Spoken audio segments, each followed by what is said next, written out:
Hello everyone, कैसे हैं आप सब। आई होप आप लोग अच्छे होंगे। आज का दिन तो बहुत ही बुरा था क्योंकि मेरी बाबू का तबीयत बहुत ज़्यादा खराब था। मुझे बिल्कुल भी अच्छा नहीं लग रहा था। मेरी बाबू का तबीयत कल शाम से ही खराब हो गया था। शायद मौसम चेंज होने की वजह से हुआ, मुझे पता नहीं क्यों हुआ। तो मैं उसे कल शाम में ड्रॉप देती हूँ, फिर रात में 3 बजे एक बार ड्रॉप देती हूँ और आज सुबह उठने के बाद वापस मैं उसे ड्रॉप देती हूँ और उसे अच्छे से सुला के मैं अपना ऑर्डर कंप्लीट करने के लिए जाती हूँ। तो मैंने स्पंज बना के रखा था। बस स्पंज बनाने के बाद मैं क्रीम निकालती हूँ। रात में मैं क्रीम बाहर करना भूल गई थी, जिसकी वजह से क्रीम में आइस क्रिस्टल्स थे। तो मैंने सोचा कि मैं क्रीम को बाहर करके कटोरे में रख देती हूँ, जिससे वो जल्दी मेल्ट हो जाएगी। उसके बाद मैं स्पंज की लेयर कटिंग करती हूँ। ये 2 टियर केक था। मैंने फोटो का रेफरेंस दिया है कि मुझे कैसा केक बनाने के लिए उन्होंने कहा था। तो मुझे सेम ऐसी पिक्चर में केक जैसे वैसे बनाना था। तो मैंने उन्हें बताया था कि व्हिप क्रीम में अगर मैं डार्क रेड कलर डालूंगी तो क्रीम बहुत ज़्यादा कड़वी हो जाएगी और बिल्कुल भी टेस्ट नहीं आएगा। तो उन्होंने कहा था ठीक है, आप लाइट रहने देना। इसलिए मैंने बस 2 drop red gel food colour का यूज़ किया था।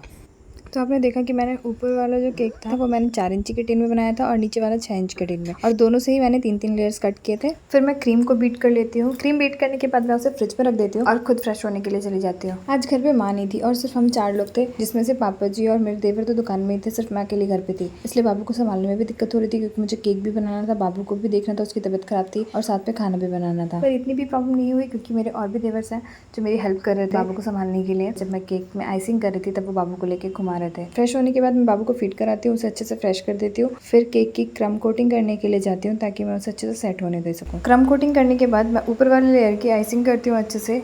नीचे वाले टायर की मैं आइसिंग नहीं करती क्योंकि उसमें मुझे डिज़ाइन करना था, आपने तो देखा ही, इसलिए उसमें मुझे आइसिंग की कोई ज़रूरत नहीं थी।